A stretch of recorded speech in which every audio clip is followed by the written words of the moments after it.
I heard that women is getting more evil out here in these streets. I heard that women are getting more evil out here in these streets. According to reports, a woman in the car takes out her boyfriend, throws her children out the car, and then takes herself out. One child left behind, the older kid.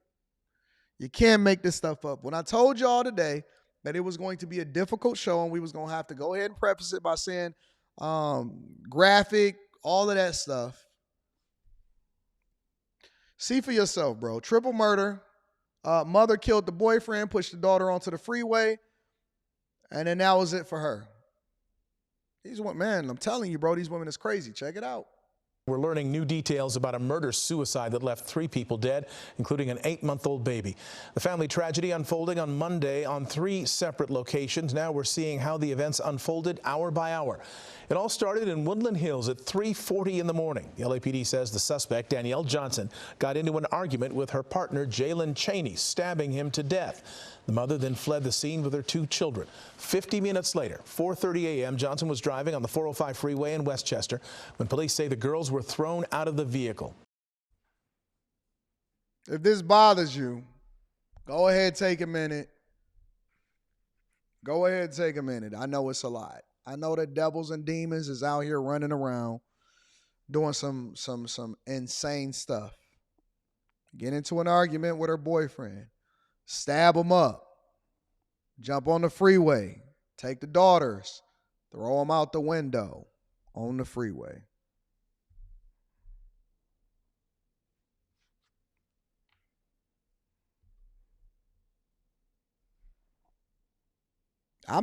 Dog, you can't make this up. Woman goes, stabs up her boyfriend, takes her kids, jump in the car, go on the freeway, throw the kids out the window on the freeway.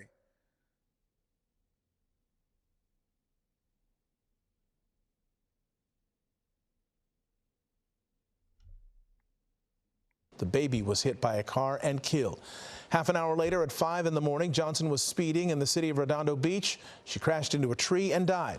Our Leanne Suter has been closely following this story. Leanne, the sole survivor of this tragedy was the older sister. Absolutely, Mark. Heartbreaking details coming out about this horrific tragedy. That sole survivor, just 9 years old, apparently witnessing almost all of the deadly violence. A deadly end to a trail of violence as the mother behind the wheel of this crumpled Porsche Cayenne is killed when she slammed into a Redondo Beach tree. 34-year-old Danielle Johnson is also accused of killing her live-in boyfriend at their apartment and her 8-month-old daughter when she threw the infant and her 9-year-old sister out of her car on the freeway. The suspect slowed the vehicle and opened the passenger door for her daughter and then told her to get out of the car. And when the daughter didn't do that, she then forcibly pushed her out of the vehicle in the middle of the freeway while moving, while the 9-year-old was holding the 8-month-old baby. The 8-month-old fell to the pavement and was struck and killed by a passing vehicle.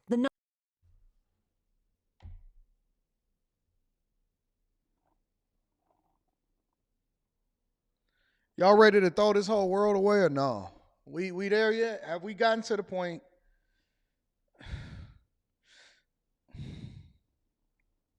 Have we gotten to the point to where we can actually just throw it all away and just call on sweet baby Jesus, bring us the fire and the brimstone and just let it rain down?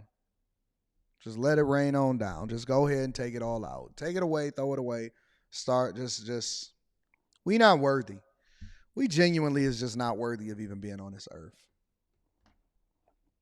We not even worthy. It don't even matter.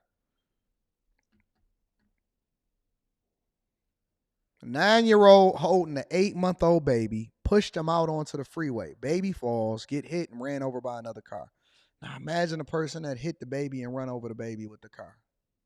You driving down the freeway, you going to work in the morning, next thing you know, you hit a baby.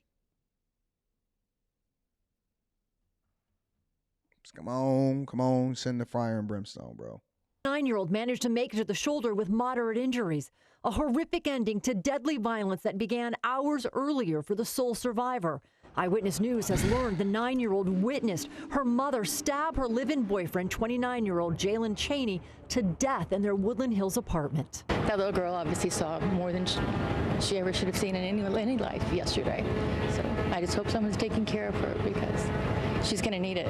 Investigators say Johnson killed Cheney early Monday morning after a fight, then rammed the garage gate as she fled with her daughters. Their door was wide open. There was blood on the floor leading into their apartment, and then a trail of it in the hallway leading up to the elevator, and I saw some blood on the walls. A short time later, detectives say Johnson pushed her daughters out of her car on the 405 and drove away. Her final act, taking her own life at more than 100 miles per hour.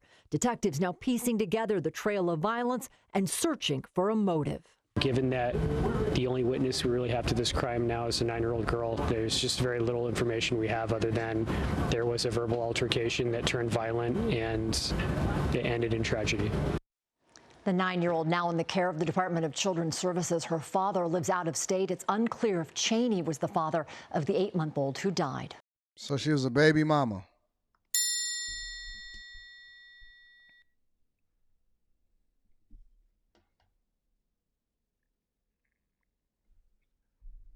Let me just hear this last part one more time. Her father lives out of state. The 9-year-old now in the care of the Department of Children's Services. Her father lives out of state. It's unclear if Cheney was the father of the 8-month-old who died. So let's paint the whole picture now. Because I always say, and I just got to be real. I got to be real. Baby mama, live-in boyfriend, father out of state, father probably at work, step baby daddy comes in, get stabbed up. Original father get a phone call. Hey, we found your daughter with minor injuries on the freeway after she got pushed out of the car and witnessed the mama stab up the live-in boyfriend, the step crash dummy, stabbed him up, and then they pushed the other kid out and the baby got ran over. Hey, your daughter gonna have to deal with a lifetime of trauma, therapy, and they're never going to be able to unsee what they saw at this young age that no child should ever be subjected to. They're never going to be able to unsee what they saw. Broken families, broken people, demonic culture, do what you want to do, live how you want to live, no respect for life, no respect for God, no respect for yourself, don't even care about your children. Don't even care about your own children. Monsters. Savages, evil. You can't tell me that demonic spirits it's not real. And so when I see people on these live streams a lot of times and they justifying the mindset and the behavior behind what we see happening in the culture and society, for me, it's a no-go. Don't sit here and tell me that the good people are supposed to put their microphones down and let the demons continue to run rampant and give bad advice and continue to perpetuate negative behavior and spread these negative spirits. I'm not having it. I'm not going to do it. I'm not going to do it. You're not going to tell me that we supposed to be quiet while the rest of y'all go out here and run the country amok, and that's the end of the conversation. I'm not going to do it. Nope. Nope.